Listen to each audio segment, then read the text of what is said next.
Welcome to the McNees Labor and Employment Podcast Series. This podcast will address Pennsylvania's Medical Marijuana Act and how it impacts the workplace by Denise Elliott, attorney at law.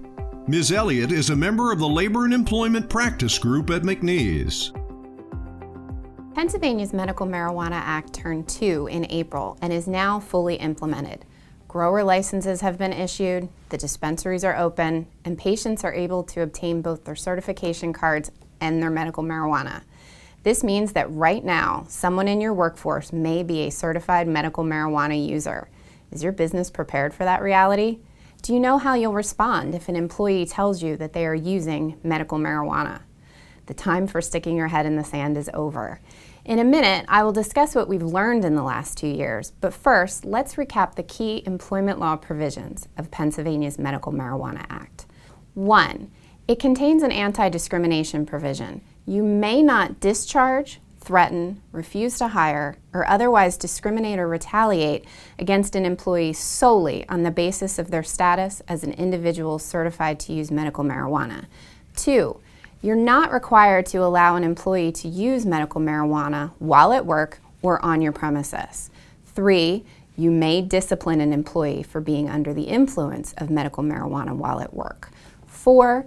You may restrict an employee's ability to perform certain safety-sensitive positions while they're under the influence of medical marijuana.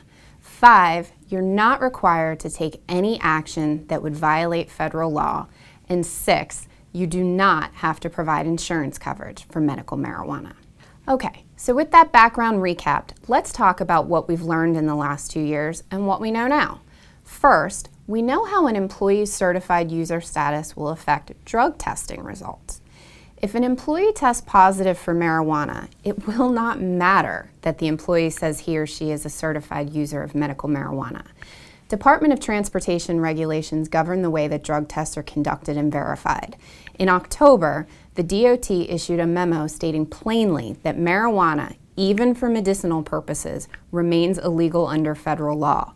Accordingly, medical review officers, the doctors charged with reviewing and verifying drug test results, must certify a test as positive, even though the testing subject discloses medicinal use. Further, the testing facility will take no steps to verify the employee's claims of medical use. That's going to be up to you to do. Second, we know that simply refusing to hire a certified medical marijuana user because they've disclosed their certification status and will fail or have failed a pre-employment drug screen will likely run afoul of state law. The caveat, neither the Pennsylvania courts nor our state legislature have actually said this. However, 3 courts in New England, with statutes similar to ours, have. Accordingly, the prudent course of action would be to engage in the interactive process with the employee and evaluate their ability to safely perform the essential functions of their job, either with or without reasonable accommodation. The exception would be where federal law prohibits the hiring of the employee due to their marijuana use. For example, if you were hiring for a CDL driver regulated by the Department of Transportation. Third, we know that the rule might be different when the employee is sent for reasonable suspicion drug testing and the test comes back positive.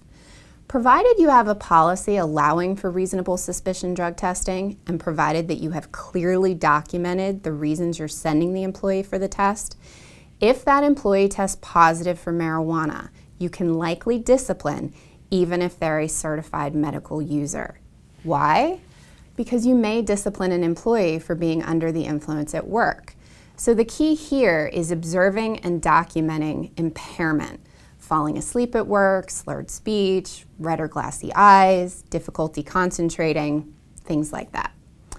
Now note, you may not send an employee for reasonable suspicion testing simply because you learn that they are a certified medical marijuana user. This will absolutely run afoul of the anti-discrimination provision of the Act and of the PHRA's prescriptions on disability discrimination.